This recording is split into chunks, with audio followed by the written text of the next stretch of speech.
இட்லி எப்பா இட்லி போட்ட ஏசமான எவ்வளவு பெரிய பூகம் வந்தாலும் சரிடா நீ ஒரு ஆள் எஸ்கேப் ஆயிருப்பா. வெல்கம் டு ஐரக்ஷன் சேனல். எங்களோட வீடியோஸ் உங்களுக்கு பிடிச்சிருந்ததுன்னா லைக் பண்ணுங்க, கமெண்ட் பண்ணுங்க, ஷேர் பண்ணுங்க, மறக்காம சப்ஸ்கிரைப் பண்ணுங்க. ஓகே, இப்போ என்ன வீடியோ பார்க்கணும்? எம்டிஎன் சேனல் தான் பார்க்குறோம். ரீசன் போட்டு வீடியோ தான் பார்க்கலாம். நிறைய பேர் சொல்ற மாதிரி வந்து ரொம்ப ரூத்லெஸ்ஸா பண்ணிடுறாங்க. கோவக்கார ஒரு பொம்பளை தான் நானு. என்ன கோவம் வந்தாலும் வார்த்தைகளை வந்து விடுறது கிடையாது. அவ பெரிய கொஞ்சம் மாதிரி வந்து பேசுறா. இப்போ வணக்கம் நண்பர்களே, நிறைய விஷயங்களை பத்தி பேசணும். வார்த்தையே விடுறது இல்லையா? குறும்படங்களும் இருக்கு. தவறான வார்த்தைகளோ இல்ல வாட் எவர் ஆல்ரெடி பட்டாவ கிட்ட போட்டிருக்கேன். விஜய் சேதுபதி அந்த குறும்படத்தை காமிக்க மாட்டாரு, அதனால நாம தான் வாய்ப்பு இல்லை. சம்பந்தமே இல்ல குறும்படம் தான் கட்டுவாரு. கானா வினோத் மீது வன்மத்தை கக்கினாரா ஆதிரை? இல்ல அது உண்மைதானா? அவர் எவிக்ட் ஆகி போயிருக்காருன்னா நான் இப்பயும் சொல்றேன், இவர் ஒரு காரணம். வியன்னாவுக்கும் விக்ரமுக்கும் நடந்த பிரச்சனையில் யார் மீது தவறு?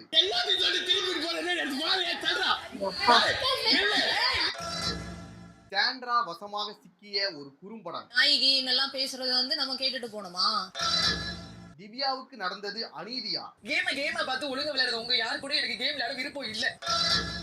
பார்வதிக்கும் அரோராவுக்கும் நடந்த அந்த பிரச்சனை. அம்ருதினே இல்ல, நீ நடி பிஸ்கோத்து.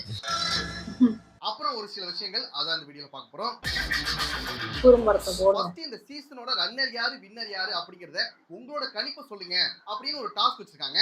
எந்த ரெண்டு பேரு ஃபைனல் ரிசல்ட் மொமெண்ட்டுக்காக நிக்க போறாங்க? ஒரு சைடு நீங்க இருப்பீங்க, இன்னொரு சைடு உங்க பக்கத்துல யாரு இருப்பாங்க அப்படிங்கறத சொல்லுங்க. நீங்க ஒருத்தரா இருந்தா அந்த இன்னொருத்தர் யாரு? என்ன பொறுத்த வரைக்கும் இவங்க யாருமே கிடையாது.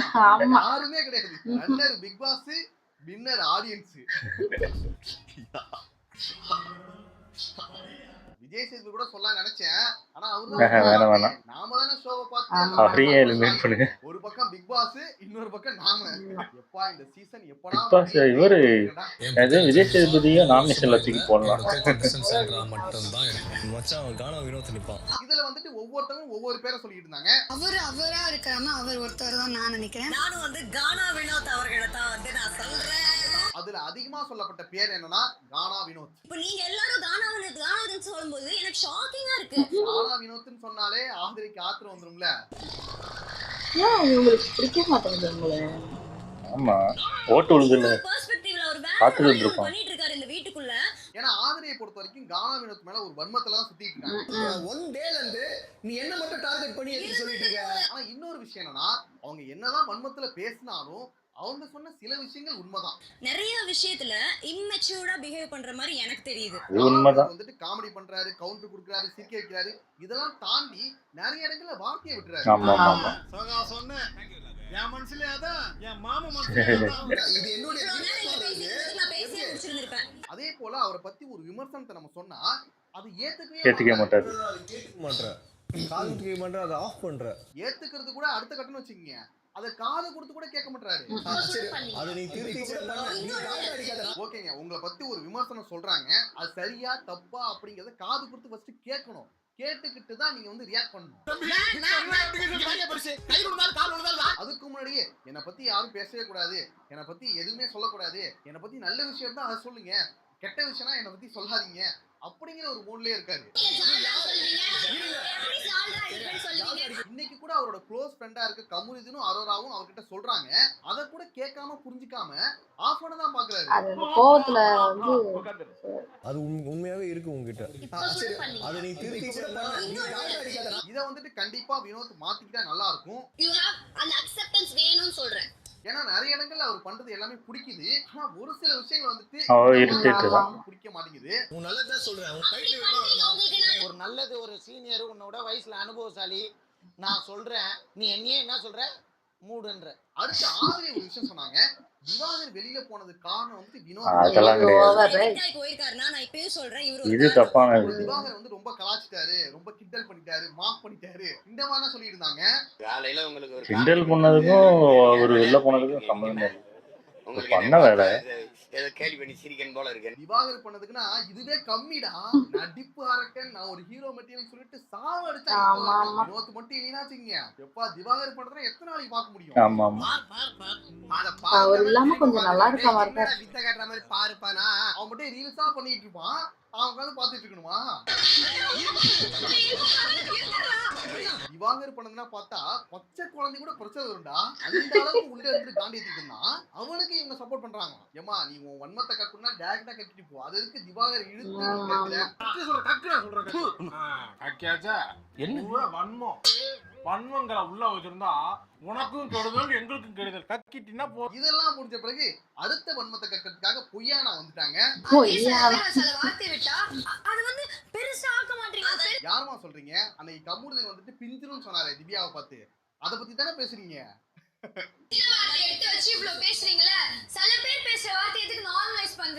வினோத் ஒரு வார்த்தை விட்டாருங்கிறதுக்காக இவ்வளவு பேசுறீங்க. ஆனா இன்னும் சில பேர் நிறைய வார்த்தைகளை விடுறாங்க. அதையே நீங்க எடுத்து பேச மாட்டீங்க, அதை வந்து நார்மலைஸ் பண்றீங்க அப்படிங்கிற மாதிரி நம்ம வியனா கேக்குறாங்க. நான் வந்து பொதுவா சொல்றேன், யாரு எல்லாருமே அது அவரும் தான் பண்றாரு. பொதுவா சொல்றாங்களாம். பொதுவா உனக்கு வந்துட்டு விக்ரம் கிட்ட பிரச்சனை, அதை டைரக்டா சொல்லாம அப்படியே இன்டைரக்டா வராங்களாம். நான் வந்து எல்லாருக்கும் பொதுவா தான் பேசுறேன். நான் ஓபனா பேச விரும்பல, சுத்தி வளைச்சு பேசுறேன். யார சொல்றீங்க? நான் வந்து பொதுவா சொல்றேன். நான் என்னோட பிரச்சனையை பத்தி பேசல, நான் பொதுவா தான் வரேன். ஏமா பொய்யனா உன்னை பத்தினா நாங்க பல வாரங்களா பாத்துட்டு இருக்கோம். ஆனா அவரும் சிரிச்சுட்டே நிறைய விஷயம் சொல்றாரு, அது யாருக்குமே பெருசா தெரிய மாட்டேங்குது. அப்படியே விக்ரம் சொன்னால ஒரு வார்த்தை சாவுங்க அப்படின்னு சொல்லிட்டு அதுக்கு வராங்க. போன வாரத்துல இருந்து வியனாக்கு வந்து விக்ரம் மேல ஒரு இவங்க நல்லா குறி வச்சு அடிக்கிறாங்க. எல்லாரும் நேத்து என்ன ஆச்சுன்னா பிக் பாஸே பேச விடாம எல்லாரும் சண்டை போட்டுருந்தாங்க. இதுக்கு முன்னாடியே இவங்க வந்து பிக் பாஸ மதிக்கல, நேத்தி சுத்தமா மதிக்கல. என்ன மட்டும் அப்படி செஞ்சிருந்தான்னு வச்சுக்கா, அண்ணாச்சி கழுத்துல ஒத்த கால மடிச்சு தொங்க போட்டு இன்னொரு கால மிதிச்சிருப்பேன். சொல்றதையும் கேட்க மாட்டாங்க, பிக் பாஸ் சொல்றதையும் கேட்க மாட்டாங்க. நாளைக்கு விஜய் சேது வந்தா கூட இதுதான் பண்ணுவாங்க. பிக் பாஸ் வெயிட் பண்ணி பார்த்தாரு, இது சரிப்பட்டு வராது கன்ஃபெஷன் ரூமுக்கு வாங்க அப்படின்னு சொல்லிட்டு விக்ரம் கன்ஃபெஷன் ரூமுக்கு கூப்பிடுவாரு. இங்க இருந்து நீங்க ஒண்ணும் புடுங்க வேணாம், நீங்க டைரக்டா ஆக்டிவிட்டி ஏரியாக்கு வந்துருங்க, உங்களை சமாளிக்க முடியலடா அப்படின்னு சொல்லுவாரு. அப்பதான் கோபத்துல வந்துட்டு விக்ரம் ஒரு வார்த்தையை சொல்லிடுவாரு. அது கோபத்துல சொல்ற ஒரு வார்த்தை தான். ஏன்னா நீங்க பண்றதை பார்க்கும்போது எங்களுக்கு அதான் தோணுச்சு, செத்து தொலைங்கடா நீங்க, கூப்பிட்டா போய் தொலைங்களேன், கத்திக்கிட்டே இருக்குது. இது கூட நார்மல் வார்த்தை தான், எனக்கு அதைத்தான் கடுப்பாக்கிட்டாங்க. ஆளுக்கு ஆளு பேசி பேசி பேசி அந்த இடமே ரொம்ப ஒரு மாதிரி கடுப்பாயிடுச்சு. எல்லாம் அந்த பார்வதி தான் கூப்பிட்டு போட்டீங்கன்னா அமைதியா இருந்துச்சு. பார்வதிக்கு வேற சப்போர்ட் பண்ணிட்டு பொய்யானா வராங்க. எப்படா விக்ரம் மாட்டோம் வெயிட் பண்ணிட்டு இருந்தாங்க போல, கரெக்டா என்ட்ரி கொடுத்துட்டாங்க. ஒவ்வொருத்தவங்க ஒரு ஆளை வந்து டார்கெட் பண்ணி வச்சிருக்காங்க. கொண்டு வரா போன வாட்டி வச்சு வீணா ஓட்டுன்னு ஓட்டு தள்ளிட்டாங்க. அதாவது சண்டைகளுக்கு முடிவு பண்ணாங்க, நிறைய வார்த்தைகளை விட்டாங்க. அதுக்குதான் இந்த வியனா வரல, இதுக்கு மட்டும் வந்துட்டாங்க. அதுக்கெல்லாம் போயிருந்தா கமலஹாசன் சண்டைக்கு போட்டு அவர் ஒரு 5-6 வார்த்தையை சொல்லியிருக்காரு. நான் எல்லாருக்கும் பொதுவா தான் பேசுவேன், ஒரு போதையை போதிப்பாங்க. பிக் பாஸ் ஒரு கெட்ட பேர் எடுத்துட்டோம், உள்ள இருந்து திட்டு வாங்கிட்டு வரேன், அந்த கோவத்துல ஒண்ணு வந்துச்சு. அதுக்கப்புறம் விக்ரம் வந்துட்டு நான் எதனால அப்படி பேசணுங்கிறதுக்கான எக்ஸ்பிளனேஷன் வந்து கொடுப்பாரு. பரவாயில்ல சாவுன அப்படி பண்ண, அது ஒரு ஃப்ரஸ்ட்ரேஷன் வெளிப்பாடு. ஆகா எல்லாத்தையும் கரெக்டா சொல்லிட்டானே, இதுக்கப்புறம் இவனை எப்படி பிடிக்கலாம் அப்படின்னு சொல்லி யோசிச்சுட்டு அடுத்து அந்த பக்கெட் மேட் எடுத்துட்டு வருவாங்க. நீங்க சொல்றீங்கன்னா ஒரு கமெண்ட் இங்க வந்தது, வியனா வந்துட்டு துணியை பக்கெட்ல ஒரு வச்சு பாத்ரூம்ல வச்சுட்டாங்க போல. ஒரு வெள்ளை கலர் டப் இருக்குல்ல, அது யாரோடதுன்னு தெரியல, அதை வந்து எடுங்கன்னு சொல்லிட்டு பார்வதி தான் இந்த மேட்டரை எடுத்துட்டு வராங்க. குழந்தைங்க வந்தாலே ஏதாவது ஒரு 7 குழந்தைங்க வந்தாலே ஒரு 7 எடுத்துட்டு தான் வருது. ஆரம்பிச்சு ஓடி போகுது. குழந்தைன்னே 7 இது வந்தாலே ஏதாவது வில்லங்கத்துல கொண்டு வரா. இப்ப என்ன கொண்டு வந்திருக்கு? எடுத்துக்க சொல்லுங்க, இங்க வந்து வைக்கணும், அவ்வளவுதானே. அதுக்கப்புறம் தலையா இருக்கிற ரம்யா தான் விக்ரம் கிட்ட சொல்லுவாங்க, அதை வெளியில எடுத்துட்டு வந்து வச்சிருங்க, அது யாரோடதோ அவங்க வந்து எடுத்துட்டு போகட்டும் அப்படிங்கிற மாதிரி சொல்லிடுவாங்க. அதை எடுத்து நடு வீட்டுல வைக்கணும்னு தலை சொன்னாங்க. விக்ரமும் தலை சொன்னதை கேட்டுட்டு பக்கெட்டை வெளியில எடுத்துட்டு வந்து வச்சிருவாரு. எங்க யாரோடதுன்னு கேட்கா, நீங்க எப்படி அந்த பக்கெட்டை வெளியில எடுத்து வைக்கலாம், இப்படி கேட்காம எடுத்துட்டு வந்து நடு வீட்ல வைப்பீங்க, அதுல என்னோட இன்னர்ஸ் தான் இருக்கு, அதை எப்படி நீங்க வந்து எடுத்துட்டு வந்து வைக்கலாம் அப்படின்னு சொல்லிட்டு வியனா ஒரு பிரச்சனையை கிளப்புறாங்க. கேட்காம எப்படிங்க கொண்டு வந்து வைப்பீங்க? நீங்க பிரச்சனை பண்றதெல்லாம் சரிதாமா, அதை யாரு சொன்னா? தலை தானே சொன்னாங்க, அப்ப நீங்க தலைகிட்ட தானே வந்து பேசணும். தலையா அதை விட்டுட்டு என்னென்னமோ பேசிட்டு இருக்காங்க. அவருக்கு தெரியும் போல அது என் ட்ரெஸ் நினைக்கிறேன். அதனால அந்த பக்கெட்ல வந்துட்டு வியன்னாவோட இன்னர்ஸ் இருக்கு. அது வியன்னாவோடதுன்னு விக்ரம்க்கு தெரியுமா? அதனால தான் கொண்டு இது வந்து எப்போ பார்த்தாரு? அதனாலதான் அதை வெளியில எடுத்து வந்து வச்சாராம். என்னடா இது?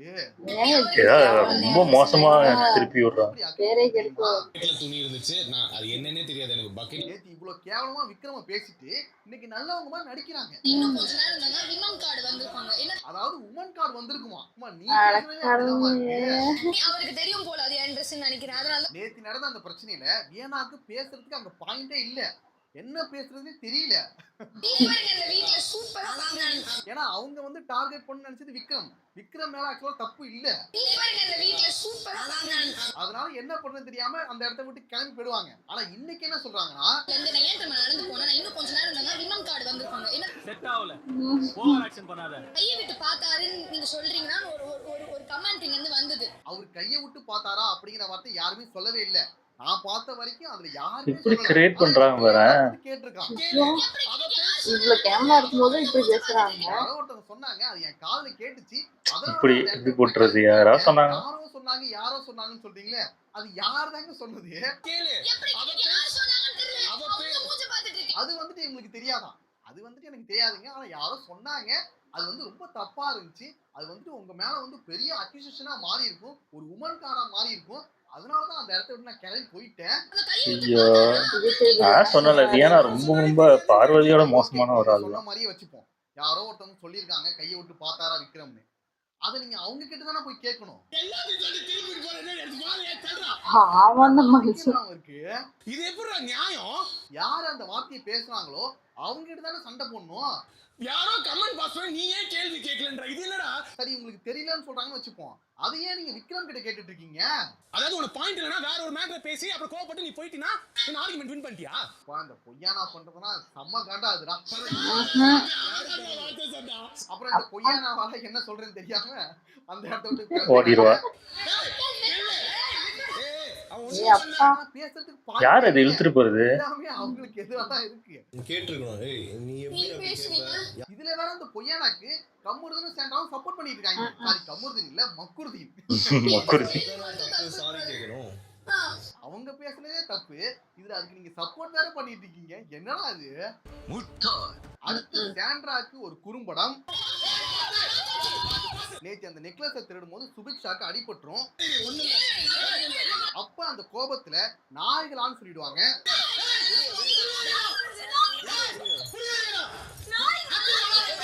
சுபிக்ஷா அப்படி பேசுனது கண்டிப்பா தப்பு தான்.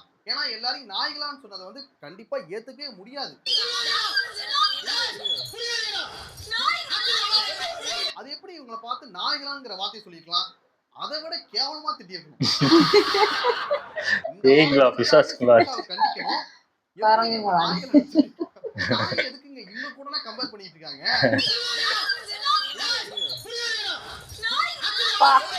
இப்படி சொன்னது யாருக்குமே கோபமும் இல்ல, யாரும் கண்டுக்கவும் இல்ல, ஒரு ஆளை தவிர. நாய்கி எல்லாம் பேசுறத வந்து நம்ம கேட்டுட்டு போனோமா? அது எப்படி அவங்க நாயின்னு சொல்லலாம் அப்படின்னு சொல்லிட்டு சாண்ட்ராக்கு மட்டும் கோவம் வந்துட்டு. இப்படிதான் ஆடுவீங்களாடா நாய்ங்களான்னு கேக்குறது ஒண்ணா? சுபிக்ஷா அப்படி பேசுனதுக்காக யார் கோவப்பட்டாலும் ஏத்துக்கலாம். ஆனா சாண்ட்ரா கோவப்பட்டாங்க பாத்தீங்களா, அதை மட்டும் ஏத்துக்கவே முடியாதுடா. இப்ப சாண்ட்ராக்கு ஒரு குறும்படம். பார்த்தால அந்த டாக் இருக்கும். மத்தவங்க பண்ணிட்டு இருக்கிற இடத்துல இது இருக்கும். சாண்ட்ரா தான் நிறைய இடங்கள்ல சுபிக்ஷா வந்துட்டு ஸ்கூபிடோ அப்புறம் வந்து டாக் இந்த மாதிரிலாம் சொல்லியிருக்காங்க. பார்த்தால அந்த டாக் இருக்கும். அவங்க மேலேயே தப்பு இருக்கு. இதுல கோபங்கள் தமிழ்ல சொல்லலையே. நீங்க சொல்ற மாதிரி நாய் அது இதுன்னு எல்லாம் பேசி நான் எங்கேயுமே கேட்டதே மாட்டாங்க. ஃபர்ஸ்ட் டைம் கேக்குறாரு. இந்த ஃபர்ஸ்ட் டைம் கேக்குறாங்க. ஆமாயா அவங்க சொல்லிருப்பாங்க. அவங்க கேக்குறதுக்கு தான் கூட இதுக்கு வேற ஸ்கூபிடு வேற டாக் இருக்கும். மத்தவங்க பண்ணிட்டு இருக்கிற இடத்துல இது இருக்கும். இதெல்லாம் விஜய் சேதுபதி கேட்கவே மாட்டாரு. ஒரு குறும்படம் போட்டு ஒரு காய் கேட்காது. அப்படி இதெல்லாம் பண்ணவே மாட்டாரு. நாம அது பண்ணலாம். நான் இருக்கேன் பயஸ்டா சொல்ல நேரா பார்த்து சொல்றேன். நான் பதில் சொல்றேன். அடுத்து திவ்யாக்கு இழைக்கப்பட்ட அநீதி. தூங்கல ஒரு நாள் நான் குளிக்கல, ரெண்டு டாஸ்க் நல்லா ப்ளே பண்ணிட்டீங்க. ஒரு உண்மையை சொல்லணும்னா இந்த வாரம் திவ்யா வந்துட்டு நல்லாவே பெர்ஃபார்ம் பண்ணாங்க. நான் ரெண்டு டாஸ்க் நான் மார்க் அதிகமா வாங்கி கொடுத்திருக்கேன். நான் தோத்து போகாம எதுக்கு வாங்கி கொடுத்தேன்? டாஸ்கா இருக்கட்டும், அப்புறம் நெக்லஸை பாத்துக்கிட்டதா இருக்கட்டும், குக்கிங்கா இருக்கட்டும், இது எனக்கு 4 பேர் பிடிக்கும். அந்த 4 பேருக்கு தான் நான் பெஸ்ட் கொடுப்பேன். ஆனா இப்ப பார்த்தா ஜெயில்ல இருக்காங்க. என்னடா இது கேம பார்த்து ஒழுங்கா விளையாடுறது உங்க யாரு கூட எனக்கு கேம் விளையாட விருப்பம் இல்ல. நைட்ல சரியா தூங்காம அந்த நெக்லஸ பாத்துட்டாங்க. அதுக்கப்புறம் குக்கிங்கும் பண்ணிட்டு இருந்தாங்க. அவ்வளவு கஷ்டப்பட்டு மேபி இதை கேட்பாரு வேணா. இது ரொம்ப அன்பேரா இருந்துச்சு. ஏன்னா அவங்கள விட ரொம்ப ஒஸ்டா பெர்ஃபார்ம் பண்ண நிறைய பேர் வெளியில சுத்திட்டு இருக்காங்க. சுபிக்ஷா ஏன் உள்ள வரவே அந்த பொண்ணு நகை எடுக்கலனா உள்ள அதே போலதான் கானா வினோத்தும் அவருமே நல்லா தான் பெர்ஃபார்ம் பண்ணாரு. இவங்களை காப்பாத்துறதுக்கு இவங்க காப்பாத்துறதுக்கு அப்படி இன்னைக்கு அப்படி ஒரு வேளை போன வாரமும் கானா வினோத்துக்கு இதே தான் நடந்துச்சு. இந்த வாரமும் அதே தான் நடந்திருக்கு. இதை இந்த வாரமாச்சும் விஜய் சேதுபதி கேக்குறாராங்கிறத பார்க்கலாம். அம்ருதினே இல்ல நீ என்னடி டிஸ்கோத். அடுத்து பார்வதியை வெளுத்து வாங்கிய Aurora. I know how to address also. ஜாடையா ரைட். இதுதான் எனக்கு ரொம்ப பிடிச்சது. யாரு அவங்க பார்வதி யாரு அடிச்சாலும் நல்லா தான் observe பண்ணணும். என்ன ஆச்சுன்னா இந்த சாத்தா வேதம் ஊதும்ல அந்த மாதிரி வினோத் கிட்ட வந்துட்டு பார்வதி விஷத்தை கக்கிட்டு இருந்தாங்க. உங்க கூட ஒவ்வொரு ஆளா செலக்ட் பண்ணி மண்ணை கழுவிட்டு இருக்காங்க. பாருங்கண்ணே உங்களை பத்தியே பேசுறாங்க. நான் இருக்கிற ஊர்ல இவ்வளவு தூய்மையா பிரிச்சே தீரணும். அரோரா வந்துட்டு வினோத் கிட்ட ஒரு விஷயம் சொன்னாங்களே அத பத்தி தான் இப்ப விஷத்தை கக்கிட்டு இருக்காங்க. மனசுக்கு நிம்மதி. பழனி இதேதான் கமுறுதுன்னு பண்ணாரு. கேட்க மாட்டேன், காது கேட்க மாட்டேன், அதை ஆஃப் பண்ற. எங்க பார்வதிய உங்களோட புருஷன் கமுறுதுன்னு பண்ணாரு. அத நீங்க சொல்லல. இந்த இடத்துல அது எங்க கேம் ஆகுது இப்படி பேசுறாரு. அப்படிதானே போயிட்டு இருக்கு. ஒப்பீனியன் தான் சொன்னாங்க. ஆனா அது கேம்னே பாத்துக்க உன் கூட பழகிட்டு எப்படி இப்படிலாம் பேசுறாங்க அதனால நீ புரிஞ்சுக்க அப்படிங்கிற மாதிரி விஷத்தை கக்கிட்டு இருக்காங்க பார்வதி. இந்த வினோத் வந்துட்டு பார்வதி கூட மட்டும் சேராம இருந்தா நல்லா இருக்கும். அவரோட கேம் யோசிக்கிறது நல்லா இருக்கும். யார் உண்மையா பழகுறா யாரு உனக்கு தெரியும். இந்த பீடையை மட்டும் பார்த்து கேட்காத. இதேதான் கமருதி மக்ருதி ரொம்ப நாள் விலகி இருந்தாரு, திருப்பி சேர்த்துட்டாரு. கேட்டுட்டு அரோரா கிட்ட மாட்டி விட்டுருவாங்க. அப்பதான் அரோராவுக்கும் பார்வதிக்கும் ஒரு ஆர்குமெண்ட் போகும். அப்பதான் அரோரா இருக்கிறதே தெரியுது, நல்லா பேசுறாங்க. என்ன பேசினாலும் அரோரா கேட்டு போட்டுட்டே இருக்காங்க. கிடையாது அதுதான் உங்களை நான் சொன்னேனா. ஆமா நீ தான் தைரியமான ஆளாச்சு, பேசு இப்ப பேசு. பார்வதி பொறுத்த வரைக்கும் இந்த ஜாடையா பேசுறது, இந்த புரணி பேசுறது இதெல்லாம் சூப்பரா பண்ணுவாங்க. அப்படி பேசிதான் இன்னைக்கு அரோரா கிட்ட நல்லா மாட்டிக்கிட்டாங்க. இதுக்கப்புறம் அரோரா வந்துட்டு அட்டாக் மூடு தான் போல. அன்னைக்கு எனக்கு பார்வதி நீ சத்த பார்வதி முன்னாடி கூட சைலண்டா இருப்பாங்க, விலகி போவாங்க. இப்பனா டைரக்டா அட்டாக் பண்ணிக்கிறாங்க. அதான் கரெக்ட், அப்படிதான் பண்ணுவாங்க. ஓகே நண்பர்களே, அவ்வளவுதான் வீடியோ. இந்த சாட்டர்டே எபிசோட் பார்த்துட்டு நெக்ஸ்ட் வீடியோல பார்க்கலாம். விஜய் சேதுபதி என்ன பண்றாரு. அதான் எனக்கு தெரிஞ்சு போன வாட்டியுமே குறும்படத்துக்கு எவ்வளவு ஒரு வேல்யூவா இருக்கும், எதுக்கெல்லாம் போடுவாங்க அதெல்லாம். இதெல்லாம் ஒரு குறும்படம், இதை வேற காட்டிக்கிட்டு பார்த்ததையே குறும்படமா போடுறாங்க. இது என்னத்த சொல்றதுன்னே தெரியல. இங்க வந்து நம்ம வந்து நாய் அப்படின்னு அவங்க வந்து அத இங்கிலீஷ்ல சொல்றாங்க, அவங்க இதுல வேற. சுபிக்ஷா பண்ணதும் தப்பு தான். அது என்னதான் கோவத்துல சொன்னாலும் வர ஒருத்தர் பண்ண தப்புக்கு எல்லாரையுமே திட்டுறதும் தப்பு தான். சாண்ட்ரா வந்து அதான் சொல்றல, சாண்ட்ரா இப்போ எப்படி இருக்காங்க, இந்த வெள்ளிக்கிழமை வரைக்கும் இப்படி இருக்காங்களா, சனிக்கிழமை ஆனோடனே இந்த மூஞ்சே மாறிடும். அதான் அம்பியா மாறிடுவாங்க. அப்படி பாவமா அப்படி லைட்டா திட்டினாலே அழுதுருவாங்க, நடிக்கிறவாங்க, கை கால்லாம் இடமும். அவரு அதாவது வேற வழி இல்லாம அவரு அதான் நினைச்சிருப்பாரு, இந்த பரிதாபங்களே பண்ணாங்க, ஏன்டா என் ஃப்ரெண்ட உள்ள விட்டீங்க, அவன் பேச்சை கேட்கவே மாட்டான், அந்த மாதிரிதான் கிட்டத்தட்ட. பார்வதிக்கு சரியான எனக்கு தெரிஞ்ச அரோரா தான். இல்ல அரோரா அப்போ ஸ்டார்டிங்ல எப்படி இருந்தாங்க, இப்போ எப்படி ஆயிட்டாங்க. பார்வதியை எதிர்த்து தைரியமா கேக்குறது இருக்குல்ல, இது நல்லாவே இதாக இருந்துச்சு. கமருதீன் ஏன் திரும்பி முட்டாளாவே ஆயிட்டு இருக்காருதான் எனக்கு தெரியல. ஓரளவுக்கு பார்வதியை புரிஞ்சுக்கிட்டு அவங்களுக்கே தெரிஞ்சிச்சு அப்படிதான் பண்றான்னு நல்லா தெரிஞ்சுக்கிட்டு அதுக்கப்புறம் திரும்பி எதுக்கு ஜாயின் அடிச்சாங்க என்னன்னு தெரியல. இது என்ன புருஷன் பண்ணல அளவுக்கு அந்த அளவுக்கு தான் பண்ணிட்டு இருக்குங்க இதுங்க பைத்தியங்க.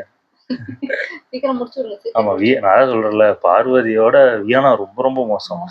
பார்வதியாவது அது பஜாரின்னு நம்மளுக்கு தெரியும், வியானா வந்து ஒரு கியூட்ட ஆக்ட் போட்டு கிரிஞ்ச் பண்ணி அதுக்கப்புறம் ஒரு இல்லத்தனம் பயங்கரமான கிரிமினலா பண்றதுதான். நான் தான் சொன்னல, நான் ஸ்டார்டிங்கே சொல்லியிருப்பான்னு நினைக்கிறேன். தெரிஞ்சு பழைய வீடியோ இருந்தா பாருங்க, ஏன்னா ரொம்ப மோசமான ஒரு கேரக்டர் நான் ஃபர்ஸ்டே சொல்லியிருப்பேன். ஏன்னா அவங்க அப்படிதான். மத்தவங்க தான் பரவாயில்ல, இந்த விக்ரம்க்கு வந்து அவங்க பண்ணது ரொம்ப தப்பு. அது அதுக்கு யாருமே வந்து சொல்லல. அதான் இல்ல பாயிண்டே இல்லாம ஏதோ இவங்க விக்ரம் வந்து வேற மாதிரி ப்ரொஜெக்ட் பண்ணணும்னு பாக்குறாங்க. அதே மாதிரி ஆதிரை சொல்றது வந்து வேணிக்கினே, அதாவது வினோத்தை சுத்தமா பிடிக்காது.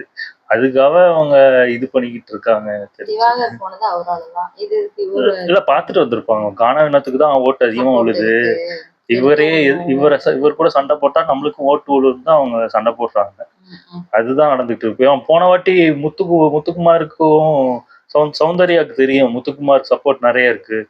சும்மா சண்டை போட்டுட்டு இருந்தாங்க. அதாவது என்ன சொல்றது, ஒரு சும்மா ஜாலியா நார்மலா உட்காந்து பேசுறது, கடைசி முடியிற வரைக்குமே முத்துக்குமாரியே நோண்டிக்கிட்டு இருந்தாங்க. அது ஏன் எவ்வளவு இதா இருந்தாங்கன்னு தெரியல.